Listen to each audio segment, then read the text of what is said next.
Libro del Éxodo, capítulo 23, versículos 10 a 19. Guardarás la fiesta de los ácimos. Durante 7 días comerás pan ácimo, como te he ordenado, en el tiempo establecido del mes Abib, porque en él te saqué de Egipto. No te presentarás ante mí con las manos vacías.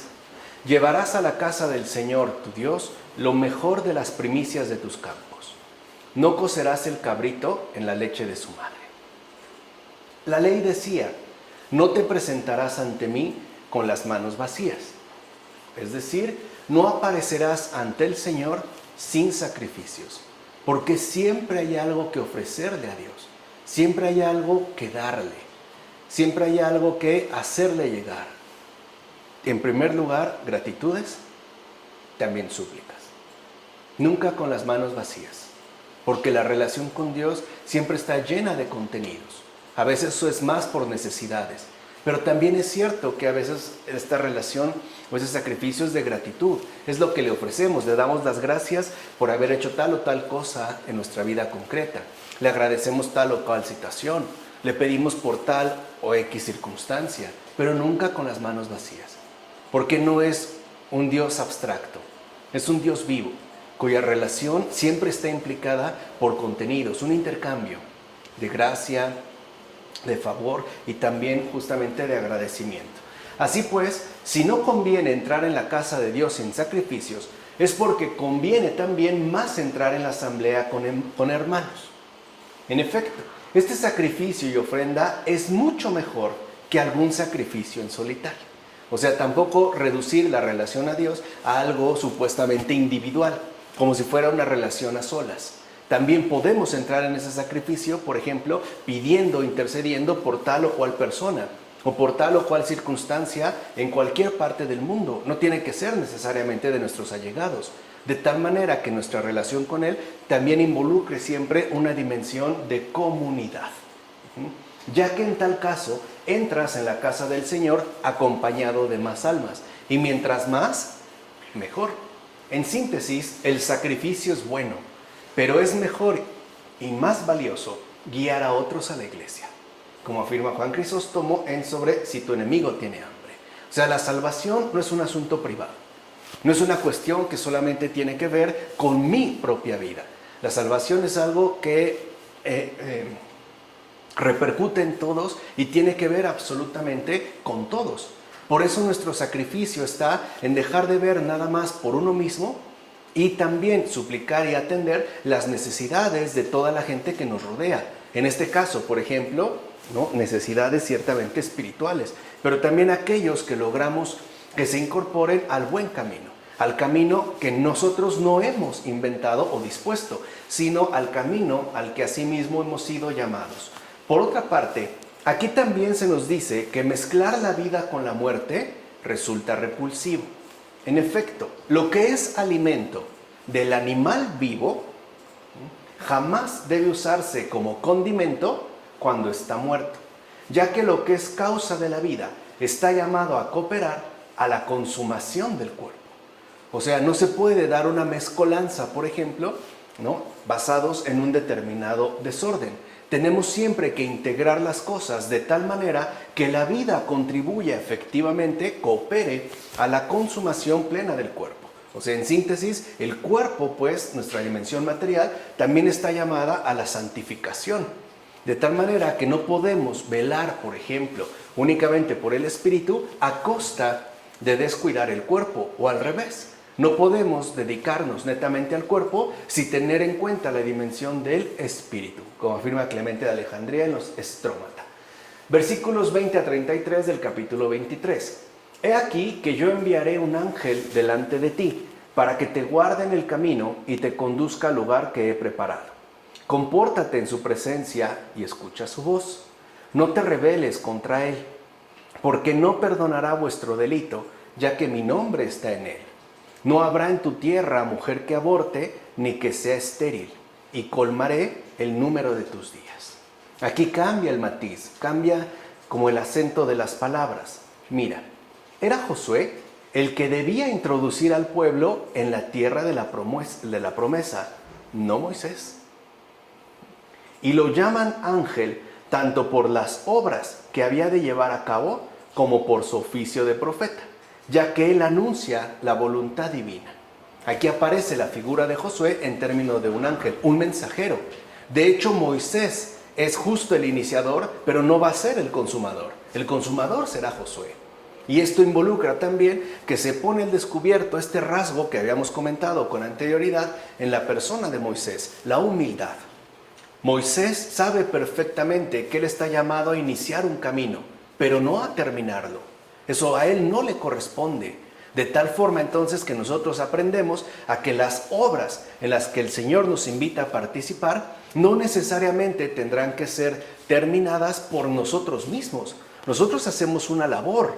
Si es su voluntad que nosotros lleguemos al final, adelante. Si no, como Moisés, podemos quedar incluso reemplazados por una figura, una persona, que tome en este caso la delantera. Por eso les decía, la salvación no es una cuestión que se dé meramente en solitario, como si fuera algo que dependiera de uno mismo y listo.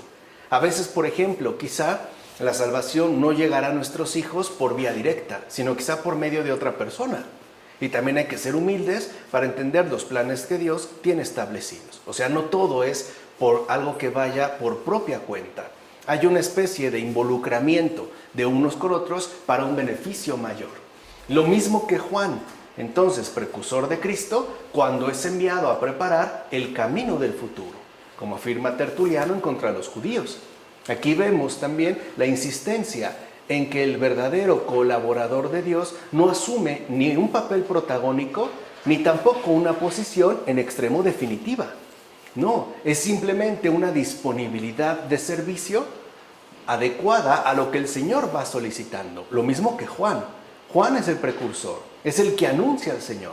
Pero una vez que el Señor ha aparecido, Juan desaparece. Ya no es necesario. Es necesario mientras se requieren tales o cuales cosas. Mientras tanto, puede permanecer. Pero entonces también, en términos cristianos, uno está llamado a aparecer y también, ¿por qué no?, a desaparecer.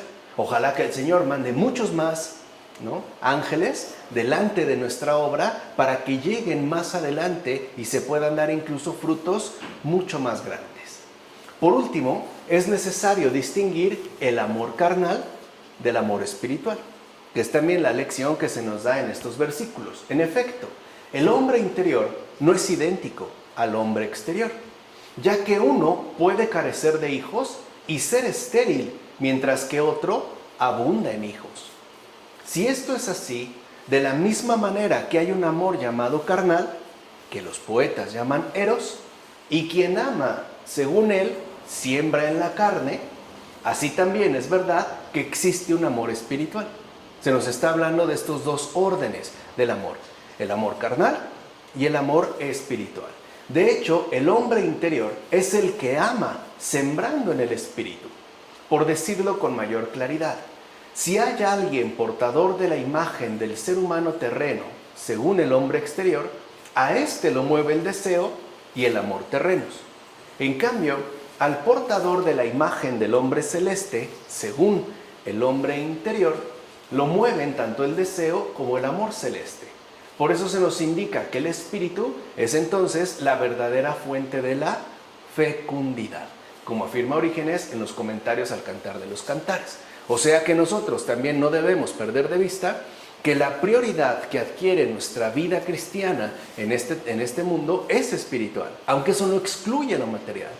Pero el verdadero motivo es un motivo espiritual, porque es de ahí de donde brotará esa verdadera fuente de la fecundidad, que no necesariamente se remite, por ejemplo, al amor carnal. Puede haber personas que quizá no tengan hijos, pero que sean carnales, pero que sean espiritualmente muy fecundos, lo cual les aporta una dimensión mucho mayor. Capítulo 24, versículos 1 a 11.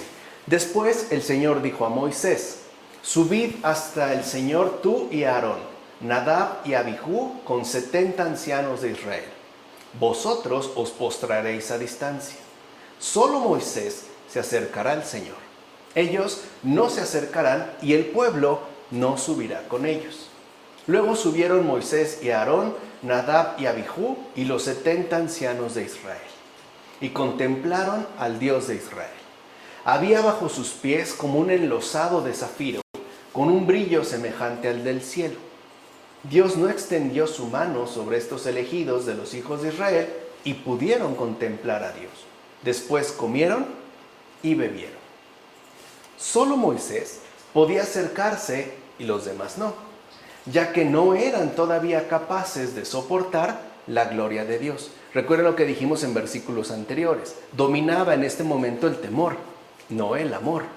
En cambio, Moisés ya había sido adelantado en este recorrido fundamental, en este panorama que abre ciertamente el amor. Por eso es que es el único que prácticamente se acerca. De hecho, para ellos, es decir, para los que no podía acercarse a la gloria de Dios, las trompetas, en el momento de la entrega de la ley, los rayos, los truenos, las tinieblas y el monte entero envuelto en nubes y fuego, era todo esto ya algo grande. O sea, para ellos lo grande eran las manifestaciones visibles y audibles que ciertamente estaban presenciando. Esto era lo que captaba su atención, no el hecho mismo de que Dios se hiciera presente, de que Dios de forma personal hiciera llegar algo al pueblo y de que Él mismo se diera a conocer. No obstante, Moisés subió y entró en la nube y recibió la ley que se le entregó. Es decir, para el pueblo fueron dadas las tablas con las letras, mientras que Moisés recibió las tablas del Espíritu. Esta es la diferencia que habíamos mencionado hace un momento entre lo carnal y lo espiritual. Una cosa es recibir la ley, ¿no?, en términos literales, según lo que lo leemos, y otra cosa es recibir esta ley, dejar que esta ley se imprima en el corazón por obra del Espíritu. Esa es la diferencia en este caso con Moisés.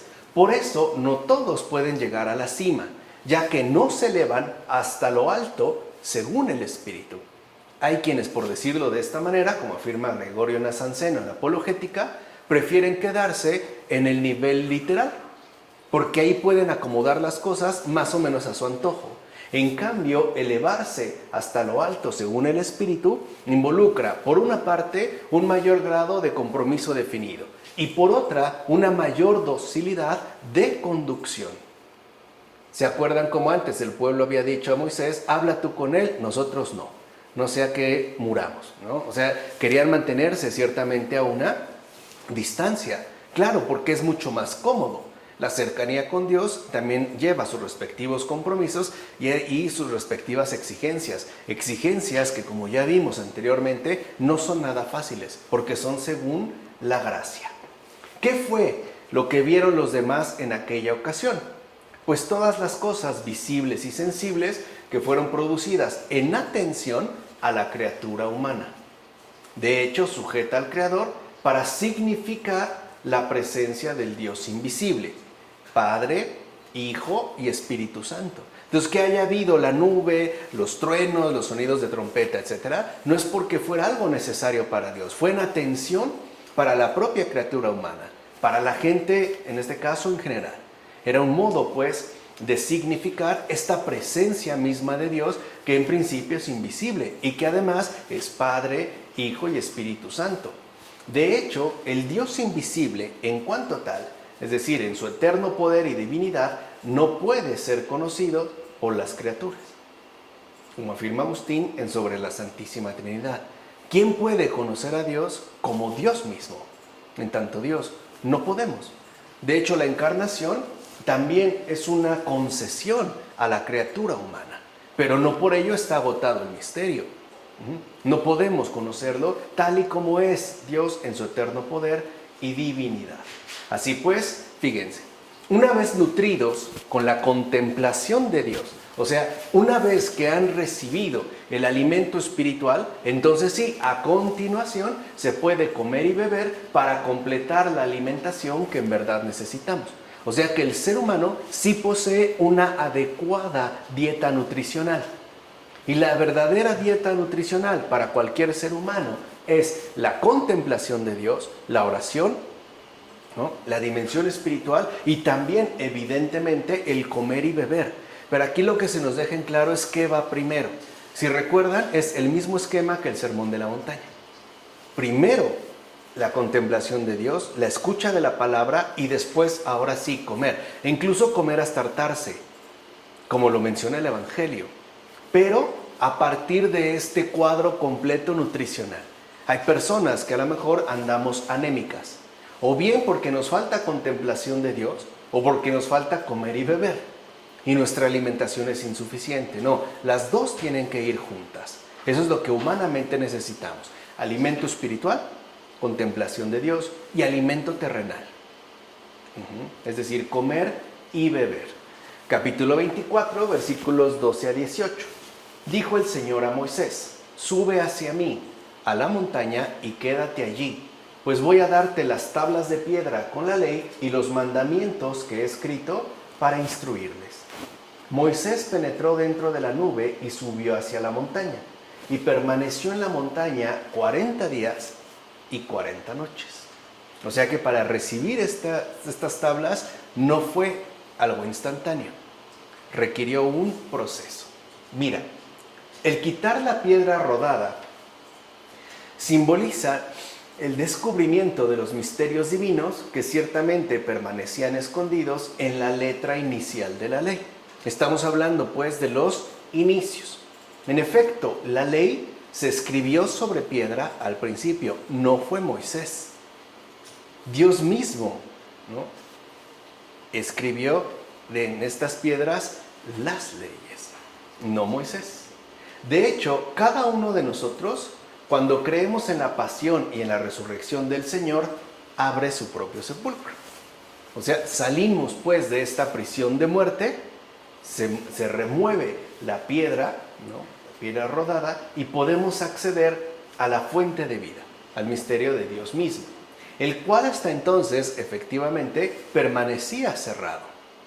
Es pues una figura, como afirma Beda en las homilías sobre los evangelios. Ahora bien, si alguien quiere ver esta imagen de Dios, debe amar a Dios para ser igualmente amado por Él. Entonces, en este caso, ya se le indica a Moisés, en base a su crecimiento en el amor, que la relación con Dios se da efectivamente a través de amar, lo cual es una exigencia todavía mucho mayor, porque, por ejemplo, no bastaría con cumplir la ley por la ley. Eso de alguna u otra manera cualquiera lo puede hacer, sino hacerla con plena convicción y por puro amor, no por miedo, por ejemplo, al castigo, y tampoco por afán de recompensa, simple y sencillamente por un amor total. En tal caso ya no somos siervos, sino amigos, ya que cumplimos sus mandamientos, justamente para poder entrar y acceder a esa nube, donde, como descubrió Moisés, está Dios, como afirma Ambrosio a la muerte del hermano Satiro. Además, como no se ha de omitir absolutamente nada, asimismo hemos de mencionar que el mismo Moisés fue purificado antes de presenciar la manifestación de Dios. En efecto, su cuerpo se debilitó durante 40 días de ayuno, y ya sabemos, con sus respectivas noches.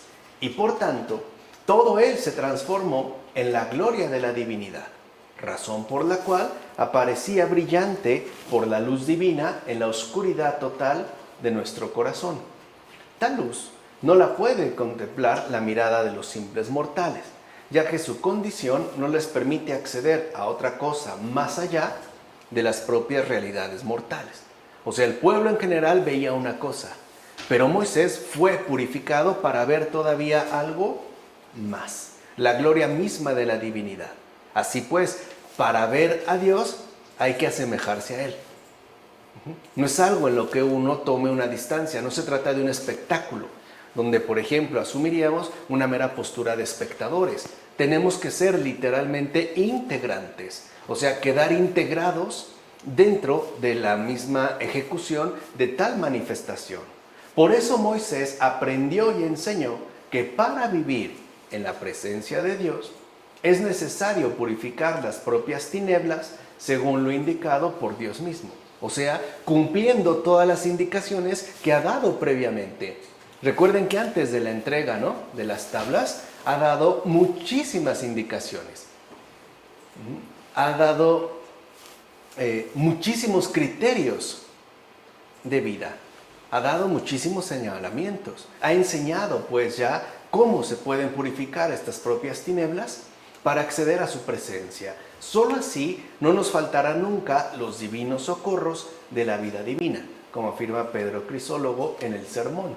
Entonces, teniendo esto en cuenta, ¿ves ahora el daño que causa la intemperancia? La intemperancia nos priva efectivamente de la visión de Dios. Por eso hemos de observar el buen ejemplo que procede del ayuno. El gran Moisés, en efecto, luego de guardar ayuno durante 40 días, pudo recibir las tablas de la ley. Repito, no fue algo que fuera instantáneo, no fue como ir al súper, ¿no?, a comprar un yogur o una bebida energética. De hecho, cuando por fin descendió de la montaña y vio el pecado del pueblo, ya lo veremos adelante, tiró las tablas que había logrado adquirir con tan gran intercesión. Fíjense todo lo que ha hecho Moisés. Ya viene de regreso muy feliz, ¿no?, lleno de la presencia del Señor para compartirla con los demás, y encuentra en pecado. ¿Por qué las tiró? Porque juzgó absurdo que un pueblo en estado de embriaguez, sin sobriedad, recibiera las leyes del Señor. Como afirma Juan Crisóstomo en las homilías sobre el Génesis. O sea, la intemperancia es falta de sobriedad. Por eso el principal ayuno es la privación de uno mismo. O sea, privarse de los propios criterios, de los propios pensamientos retorcidos, de las propias tendencias destructivas. Ese es el verdadero ayuno. Entonces, no solo Moisés, pues, se ha preparado, sino que todos aquellos que han de recibir lo que se les hará llegar por medio de Moisés, o sea, la ley, también necesitan su respectiva purificación. ¿Qué es? Mientras Moisés, pues, ayunó 40 días y 40 noches, ¿qué hizo el pueblo? ¿Se embriagó? ¿Quién le daría algo sumamente importante a una persona embriagada? Nadie. Por eso Moisés juzgó que iba a ser absurdo darles las leyes en esas condiciones. ¿O quién se casaría con una persona sumamente embriagada? Nadie. ¿Quién se tomaría en serio, ¿no?, este proceder? Llegamos así al capítulo 25, versículos 1 a 9.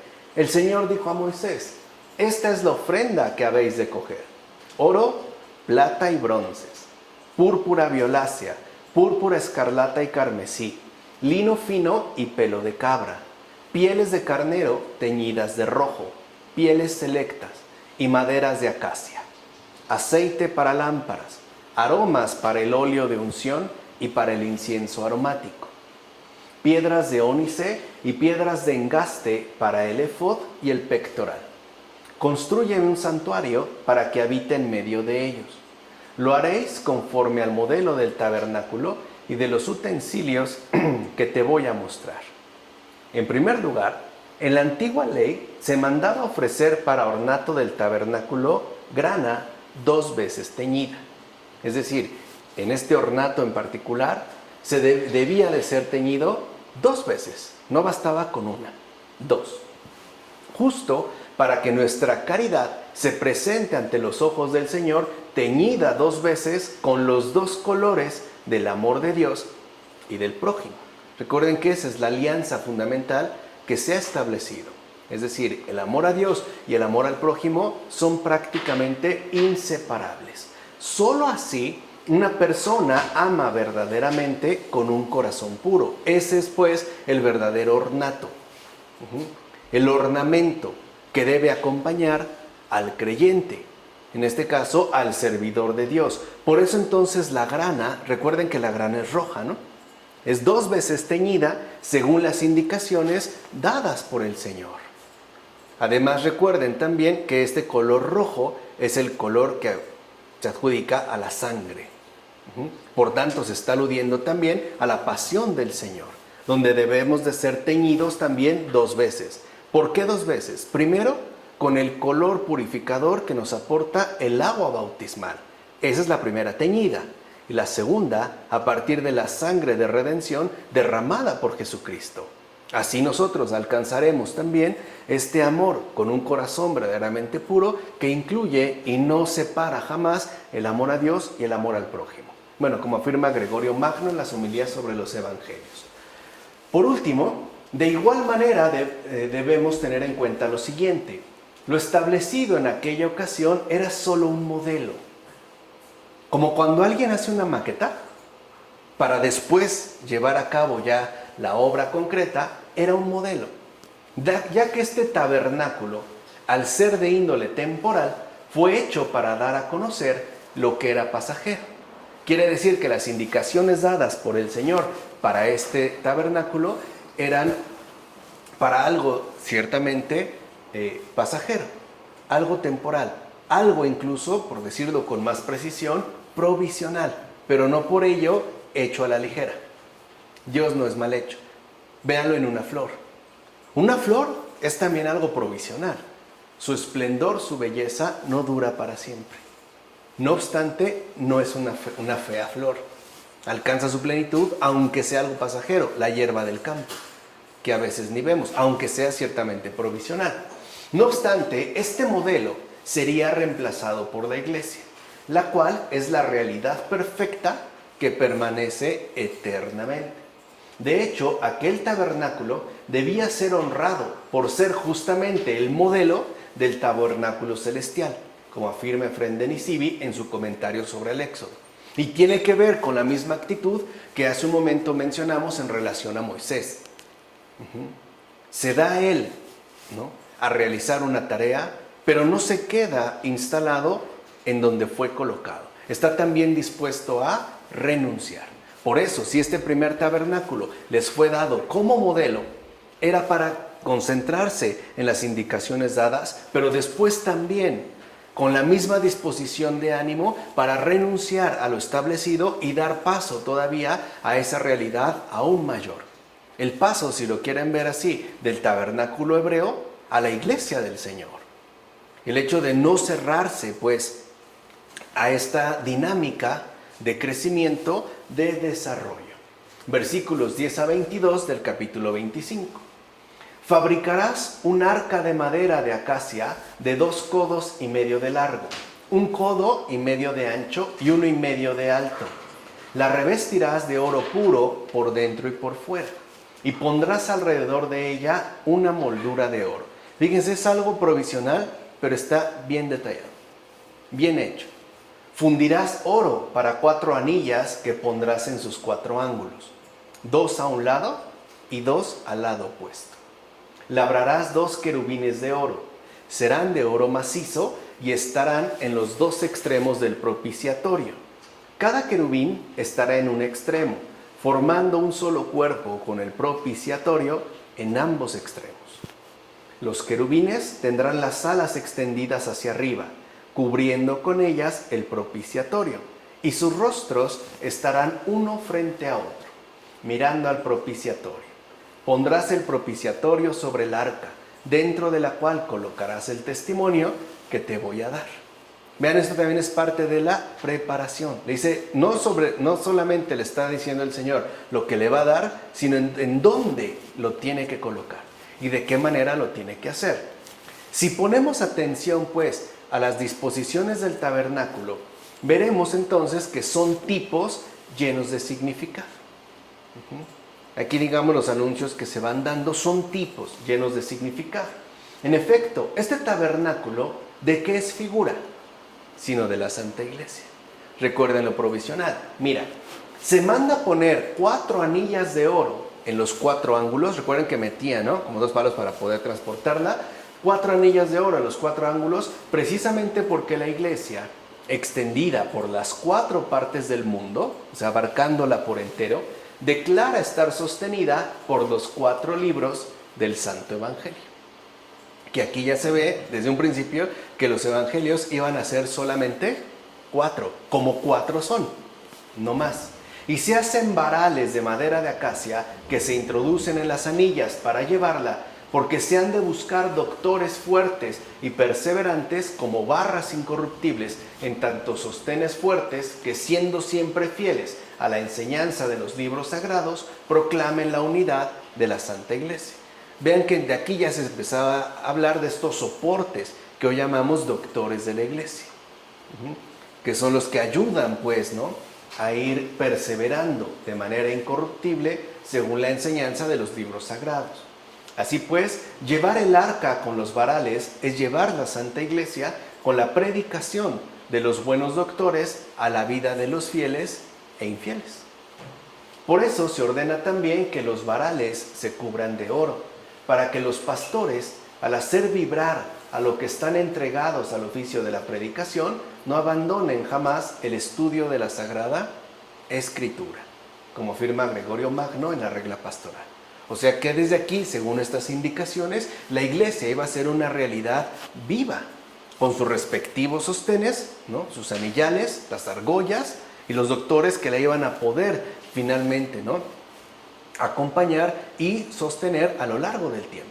O sea, la iglesia no iba a ser ya algo meramente provisional, no era un modelo, era una realidad cumplida, es una realidad cumplida. Tan es así que aún se mantiene y sigue pues adelante, llevando a su interior al Señor de todos, al Santo de los santos. Ya no escondido, sino exhibido, ¿no?, literalmente expuesto, tanto a fieles como a infieles, con todo lo que esto implique. Ahora bien, en algún lugar de la Escritura se nos recuerda lo siguiente: plata escogida es la lengua del justo, como se afirma en el libro de Proverbios. Plata escogida es la lengua del justo. Y a buen seguro se dice que los querubines son de oro macizo, porque realmente significan la plenitud de la ciencia de Dios. En efecto, en esta ciencia, de hecho, está contenida toda la ley del conocimiento. ¿O acaso el oro no tiene relación con el sentido y la razón, y la plata, en cambio, con la palabra y el lenguaje? Como afirma Orígenes en los comentarios al Cantar de los Cantares.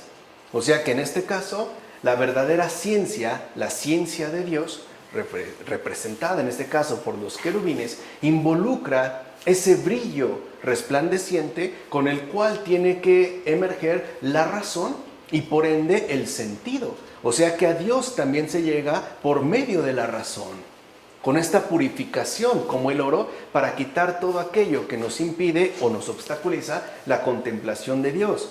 Y de ahí entonces también pasarla a un brillo de plata que tendría que estar expresada tanto en nuestro hablar como en nuestra propia constitución lingüística, es decir, tanto con la palabra como el lenguaje. Entonces vemos que el oro tiene una referencia, una relación con el sentido y la razón, es parte del logos, es lo que brilla. Pero este brillo no material, a su vez, se verá reflejado con un brillo ciertamente menor, ya por su plena expresión, tanto con la palabra como con el lenguaje. Por eso también los dos querubines que cubrían el propiciatorio se miraban uno a otro con sus rostros vueltos hacia allí, ya que el querubín es plenitud de ciencia. Así pues, ¿qué se significa con los dos querubines sino los dos testamentos? ¿Cuántos querubines había? 2. ¿Qué se está significando ahí? Los dos testamentos. ¿Y a dónde miraban? Al propiciatorio. ¿Y qué es el propiciatorio sino el Señor encarnado? Quiere decir que la plenitud de la ciencia, contenida tanto en el Antiguo Testamento como en el Nuevo Testamento, son en efecto lo que nos conduce a la contemplación misma del misterio, el Señor encarnado. Están mirando justamente a Dios, que es justo lo que la Iglesia transporta en su seno por medio de sus respectivos doctores, como afirma Gregorio Magno en las homilías sobre los evangelios, ¿vale? Para tener en cuenta estas cuestiones que no son pues de menor importancia. Por último, ¿qué podemos decir con respecto a la placa que estaba situada sobre el arca? De ella, por medio de una revelación, el sacerdote aprendía de Dios todo lo que era necesario cuando el sumo sacerdote entraba una vez al año en el momento solemne de la oración. El sumo sacerdote entraba pues en el santuario interior y permanecía postrado ante su presencia. Era entonces cuando eran audibles las voces de Dios desde el interior de esa placa situada sobre el arca. Esto nos ayuda a entender que todas las revelaciones y visiones que le sobrevinieron a los santos tuvieron lugar en el momento de la oración. O sea, como afirma Isaac de Nínive en los discursos, sin oración, ya dijimos, ¿no?, hace rato, también en este caso mencionada, no es posible captar la verdad revelada. Quiere decir que nosotros no alcanzamos la plenitud de la ciencia, o sea, la contemplación de Dios, sin oración, que es justo lo que purifica el oro de nuestra razón y también pule la plata de nuestro lenguaje. O sea, hay que estar plenamente incrustados en la oración para poder adquirir ese brillo que nos permite la contemplación del misterio. Así llegamos al capítulo 25, versículos 23 a 40. Construirás una mesa de madera de acacia de 2 codos de largo, 1 de ancho y 1,5 de alto. Labrarás también un candelabro de oro puro. Fíjate y hazlo según el modelo que se te ha mostrado en la montaña. Vean cómo siguen pues las indicaciones dadas por Dios a Moisés. La ley, como queda claro, es la gran fuente de enseñanza. Aquí ya se manifiesta efectivamente como lo que es, una gran fuente de enseñanza, un principio sólido del buen camino. Por eso a Moisés se le dice claramente que debe hacer todo según lo que le fuera mostrado en la montaña. O sea, a partir pues de lo que ha adquirido por medio de esta contemplación, lo cual también es resultado de la purificación que ha experimentado. Es decir, el santuario de Dios, y esto es algo fundamental, no es obra humana, sino obra de Dios mismo. Y por eso es que también se da esta referencia al arca y en general también al tabernáculo como un modelo provisional, para que quede claro que en efecto esto que está siendo realizado por mano humana no es lo definitivo. Lo definitivo será efectivamente la obra de Dios mismo en tanto encarnación.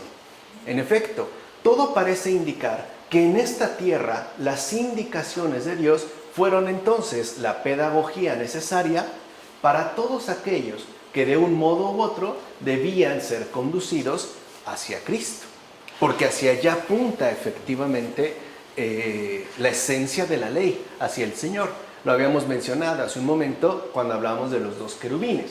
Debían, por tanto, ser instruidos desde el principio de manera tal que, llegado el momento, pudieran recibir los preceptos más perfectos, es decir, las enseñanzas del mismo Cristo. Y esto, como también habíamos mencionado, según una pedagogía realista que parte de comienzos ciertamente dados y que va avanzando gradualmente desde lo más imperfecto hasta lo más perfecto. O sea, un crecimiento, un desarrollo verdaderamente gradual. De hecho, la ley instruye y educa con los preceptos para que más fácilmente se acepten aquellos preceptos del cielo. Son lo que dijimos, ¿no?, el principio de un buen comienzo. En efecto, la ley dada a Moisés apunta y fue dada para el Evangelio eterno y por ende para ser base del testamento siempre nuevo que jamás envejece, como afirmó Orígenes en los primeros principios. Así pues, aunque el Antiguo Testamento haya sido superado por el Nuevo Testamento, esto no significa que este desaparece o se anula, porque sigue siendo su base, la base inicial. Por eso nosotros seguimos viendo, por ejemplo, en una Biblia, cómo ambos testamentos están enmarcados de manera inseparable y de hecho en el orden que les corresponde. Primero el Antiguo Testamento y después el Nuevo.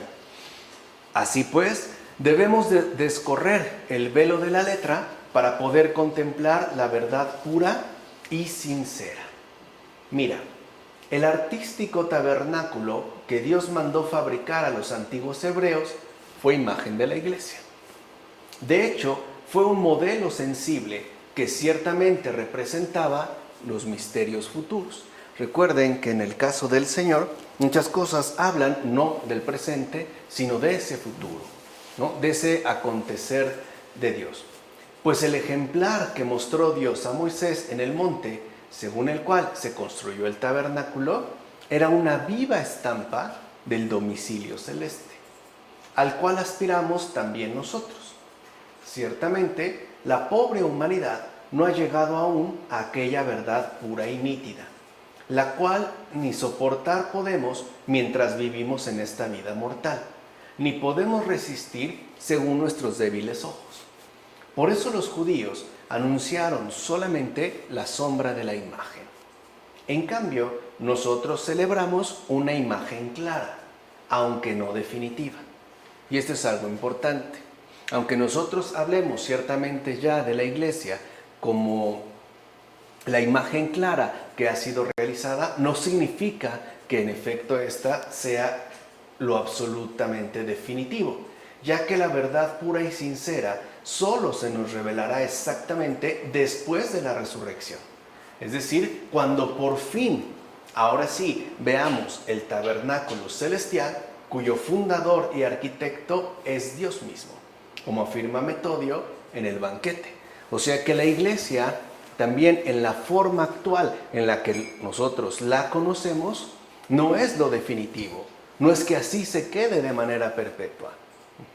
Estamos llamados finalmente a una visión final donde se revelará por completo la verdad, donde todo quedará pues ya inserto a la luz de la verdad pura y sincera. Además, observa también qué magnífica es la glorificación de la materia, para que veamos cómo no solo se trata, ¿no?, de elementos que espiritualmente a lo mejor resultarían de un modo u otro ajenos a nuestra realidad concreta y palpable. Aquí también se da una glorificación de la materia, algo que quizá hoy en día estamos perdiendo en el mundo contemporáneo al volvernos cada vez más y más inmateriales, cada vez más y más, si lo quieren ver así, virtuales, según la realidad virtual. En efecto, ¿qué hay más insignificante que el pelo de las cabras o la pigmentación de los colores? Recuerden que se había mencionado en este apartado de la escritura que se utilizaran, ¿no?, pieles de cabras. ¿Qué puede parecer pues más insignificante o qué tiene que ver el pelo de las cabras o la pigmentación con la que se indicó que se pusieran según algunos colores? Incluso las obras realizadas por manos humanas son pequeñas e insignificantes, por mucha belleza o maestría que posean. Sin embargo, ¿no usó Dios de todo esto para ponerse delante de su pueblo? Por eso no adoramos la materia, sino al creador de la materia, ya que para provecho nuestro es que creó la materia, pues fue a través de ella que realizó nuestra salvación, como afirma Juan Damasceno en el discurso sobre las imágenes, algo que resulta también ser fundamental para nosotros en este mundo contemporáneo. Por una parte, porque tal parece que estamos atravesando, ¿no?, la negación o por lo menos una especie de extraña anulación de la materia. Para nosotros se ha perdido de alguna forma la densidad de lo concreto. A veces, por ejemplo, ya ni siquiera tenemos algún disco, quizá de alguna celebridad que nos interesa de manera física, sino que lo podemos descargar o escuchar en alguna plataforma streaming sin tener un contacto con esa densidad material. Lo mismo quizá puede darse en el caso de las relaciones afectivas. Solemos mantener relaciones a distancia o fomentar mucho la comunicación a distancia sin que haya un determinado contacto, ¿no? Ahí se está perdiendo también, como decía Fabrice Ayash, el espíritu de la materia, ¿no? Para nosotros la materia como que ya no cuenta. De hecho, ya no hablamos en términos materiales estrictos, sino en términos de formulaciones abstractas que terminan conduciéndonos hacia una visión de las cosas completamente distintas. Por ejemplo, la complejidad material densa de un cuerpo humano tal parece quedar reducida a un código genético, a una especie, ¿no?, de fórmula matemática que puede ser manejada como se nos dé la gana. No obstante, aquí lo que vemos es que el Señor de ninguna manera ciertamente desprecia la materia, sino que incluso la utiliza para que a través de ella se lleve algo tan, pero tan impresionante como nuestra respectiva salvación, a través, por ejemplo, de la carne. Bueno, así llegamos entonces al capítulo 26, versículos 1 a 14. Construirás el tabernáculo con 10 tapices de lino torsal, de púrpura violácea, púrpura, escarlata y carmesí, y con querubines artísticamente bordados en ellos. Nadie puede entrar a la ciudad celeste si estando en la presente iglesia no posee enteramente el amor a Dios y el amor al prójimo. Entonces quiere decir que la iglesia sigue siendo esta gran escuela del amor. En la iglesia uno está llamado a alcanzar esta perfección en el amor a Dios, pero también en el amor al prójimo. Por esa razón se manda entonces en el Éxodo que los tapices que se destinen al tabernáculo se tiñan 2 veces. Ya habíamos mencionado esto antes. Ahora bien, vosotros sois los tapices del tabernáculo, los cuales, en virtud de la fe interior de vuestros corazones, son realmente los adornos, o lo que adorna, los misterios celestiales. Por eso les decía, se trata pues de una iglesia viva. No es una cuestión meramente ornamental, no es, por así decirlo, una mera arquitectura con ciertos materiales. Se trata de una dinámica viva que tendrá también su propio modo de expresión, en base a los adornos que contenga, basados en los misterios celestiales y sobre todo en virtud de la fe interior de cada uno de nuestros corazones. Ya sabemos que la grana es un color como el fuego. ¿Y qué es la caridad? Sino fuego vivo e intenso. Entonces, el principal adorno que debe teñir por completo nuestra existencia es la caridad. Recuerden que caridad es la conjunción perfecta de amor a Dios y amor al prójimo. Mas esta caridad efectivamente debe estar teñida 2 veces.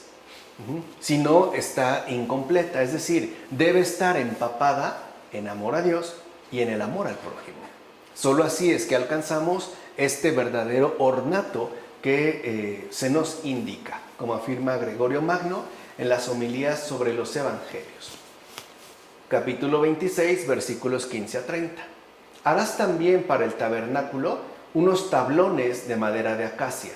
Harás 40 basas de plata donde apoyar los 20 tablones, 2 basas para cada tablón, ensamblando sus 2 espigones. Aquí vemos cómo Dios es un artesano excelente, capaz incluso de detallar aquello que Él mismo está solicitando. ¿Qué son las basas de plata de estos tablones, sino el orden de los profetas? En efecto, al ser los primeros en hablar abiertamente ya de la encarnación del Señor, pues como si fueran basas, los vemos levantarse desde los fundamentos y sostener el posterior peso de la construcción. O sea, los profetas tampoco es que hayan desaparecido, es que finalmente han adquirido el lugar que les corresponde. Son basas que han ayudado a sostener todo el posterior peso de la construcción. Es decir, aquí sí, ya la revelación plena del Nuevo Testamento. Por eso el Señor, cuando le pidió a Moisés poner los tablones del tabernáculo, quiso que fueran cubiertos con basas de plata. O sea, este simple detalle le puede pasar desapercibido o lo podemos ver más en términos de una especie de orfebrería, ¿no? Artísticamente mencionada, tiene una profundidad mayor.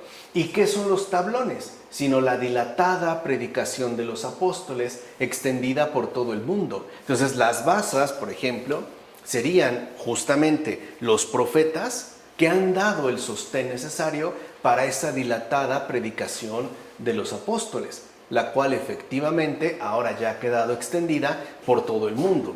Si algo distinguía la base del tablón, era la extensión que éste posee. En efecto, firmes y ensambladas sostienen los tablones que se les coloca encima, ya que la vida de los apóstoles, instruida con su predicación, es consolidada ahora también con su autoridad. De ahí que se pongan 2 basas para cada tablón, porque cuando los santos profetas concuerdan con sus palabras sobre la encarnación del mediador, edifican sin titubear a los posteriores predicadores de la iglesia. Le están pues dando la base requerida para esa posterior predicación de la iglesia. De modo que, como no discrepan entre ellos, sino que se mantienen en esta misma línea de continuidad, quedan pues afianzados más robustamente, que no van pues de manera discordante ni separada entre sí, sino que han quedado plenamente afianzados, plenamente conjugados, lo cual además les da una mayor robustez. Así pues, no carece de razón el que se prescriba que las basas que representan a los profetas sean de plata, ya que es el resplandor de la plata lo que se conserva con el uso. Y en efecto así sucede. Un artículo de plata que no se usa tiende a ennegrecerse, mientras que la plata mantiene su resplandor e incluso suele abrillantarse en la medida en la que se usa. De hecho, si no se usa, evidentemente la plata se vuelve negra. Y así también los dichos de los profetas antes de la venida del mediador. Como no se usaban, pues, con inteligencia espiritual y no podían ser percibidos por la oscuridad, pues entonces estos permanecían como ennegrecidos. Lo dicho por los profetas parecía no usarse adecuadamente según la inteligencia espiritual y permanecían como ennegrecidos, como oscurecidos. Pero después, llegando ya el mediador, es decir, nuestro Señor Jesús, los limpió ante nuestros ojos con la mano de su encarnación, y así toda la luz que se escondía en ellos finalmente resplandeció. Ahora sí, quitó todo este ennegrecimiento y mostró el brillo que les correspondía desde el principio. De hecho, al usarlos, reveló el sentido precedente porque ratificó sus palabras con los hechos, como afirma Paterio en la explanación al Éxodo. Entonces, ya para terminar en esta ocasión, ¿qué es lo que sucede con el Señor? Revela el sentido que había quedado ennegrecido debido a la falta de uso espiritual de lo dado previamente en los profetas. Y Él ratifica lo ahí establecido no solo por medio de sus palabras, sino también por medio de sus hechos, que nosotros de hecho estamos también llamados a realizar en base a las palabras y los hechos del propio Señor Jesús en nuestra vida. Dicho de otra manera, la vida cristiana permanece como ennegrecida, sin uso, ensombrecida, quizás sería más preciso decir, en la medida en la que nosotros no usamos el sentido verdaderamente espiritual que posee lo revelado en el Nuevo Testamento a través no solo de nuestras palabras, sino de nuestros hechos. Dicho de otra manera, mientras nosotros no vivamos plenamente acordes con el Señor, nuestro cristianismo será opaco, estará como ennegrecido, le faltará ese brillo que el Señor siempre trae consigo de acuerdo a su presencia. Vamos a dejarle hasta aquí. En nombre del Padre, del Hijo, del Espíritu Santo. Amén.